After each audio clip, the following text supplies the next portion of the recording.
ഈ ആമരത്തൈകളുടെ കൂടെ കാണുന്ന നീണ്ട ഇലകളുള്ള ചെടികൾ നല്ല ഒറിജിനൽ അറേബ്യൻ ഡേറ്റ്സിൻ്റെ തൈ തന്നെയാണ്.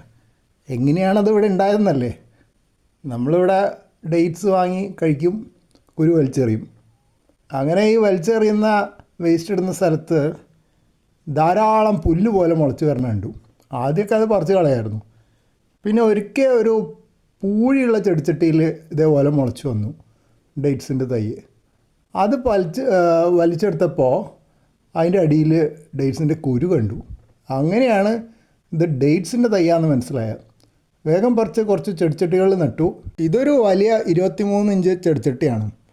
ശരിക്കും മരുഭൂമികളിൽ കാണുന്ന ചെടികളാണല്ലോ, അപ്പോൾ അവയ്ക്ക് കുറച്ച് പൂഴിയിട്ടെടുത്തു. തൽക്കാലം ഇതുകൊണ്ട് അഡ്ജസ്റ്റ് ചെയ്യാൻ പറഞ്ഞു എന്ന് വേണേൽ കൂട്ടാം.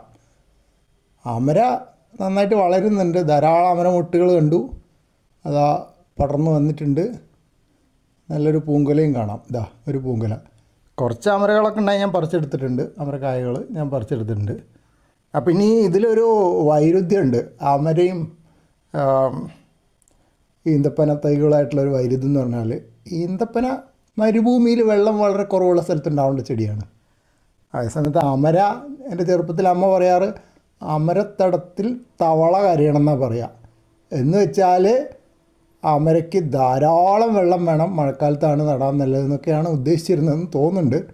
ഇവിടെ ഇപ്പം എന്തായാലും തവള കരയാനില്ല, വെള്ളം നിൽക്കുന്നുമില്ല. ചെടിച്ചട്ടിയിലായതുകൊണ്ട് അടിയിൽ ദ്വാരമുള്ള ചെടിച്ചട്ടിയാണ്. മണ്ണിൻ്റെ അടിയിലുള്ള വെള്ളം താഴേക്ക് ഒഴുകിപ്പോവും. എന്നാലും അമര വളരുന്നുണ്ട്. അതിങ്ങനെ ഞാൻ ഓൺലൈനായി വിത്ത് വാങ്ങിച്ച് നട്ട ചെടിയാണ്. ഈന്തപ്പന താനെ ഉണ്ടായതാണ്.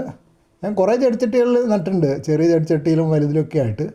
പക്ഷെ എല്ലാം ചെറിയ തോതിലുള്ള വളർച്ചയുള്ളൂ, വല്ലാതൊന്നും വളർച്ച ആയിട്ടില്ല. ഇതിപ്പോൾ കുറച്ച് മാസങ്ങളായുള്ള ഈന്തപ്പന ചെടിയാണ് ഇവിടെ കാണുന്നത്. ഈന്തപ്പന ഭാരതത്തിൽ 5 സംസ്ഥാനങ്ങളിൽ കൃഷി ചെയ്യേണ്ടെന്നാണ് പറഞ്ഞത്. അതിലൊന്ന് കേരളമാണത്രേ. അതെനിക്കറിയില്ലായിരുന്നു. പിന്നെ യൂട്യൂബിൽ നോക്കിയപ്പോൾ കണ്ടു, ഇവിടെ മലപ്പുറം ജില്ലയിലെ ഒരു വിദ്യാഭ്യാസ സ്ഥാപനത്തിൻ്റെ പറമ്പിൽ നല്ല സ്വർണ്ണ നിറമുള്ള ഈന്തപ്പന കൊലച്ച് നിൽക്കുന്നത്. അതായത് പനയല്ല, ഈന്തപ്പനയുടെ കൊലയാണ്. സ്വർണ്ണ നിറമുള്ള കായകൾ നല്ല രസമുണ്ട് കാണാൻ. നമ്മൾ കാണുന്ന ഈത്തപ്പഴം പോലെയല്ല, അത് പഴുത്ത് നിൽക്കുമ്പോൾ തുടക്കത്തിൽ കാണാൻ നല്ല രസമാണ്. സ്വർണ്ണ നിറമാണ്. പിന്നെ കേരളത്തിലും തമിഴ്നാട്ടിലുമൊക്കെ ഇതിൻ്റെ തൈ കിട്ടും അത്ര നഴ്സറിയിൽ നിന്ന്. പക്ഷേ ഞാൻ അവിടെ നിന്ന് വാങ്ങിച്ചല്ല എന്ന് ഞാൻ ആദ്യം പറഞ്ഞല്ലോ. എന്തായാലും ഒരു കൗതുകത്തിന് നട്ടു, വളരുന്നുണ്ട്.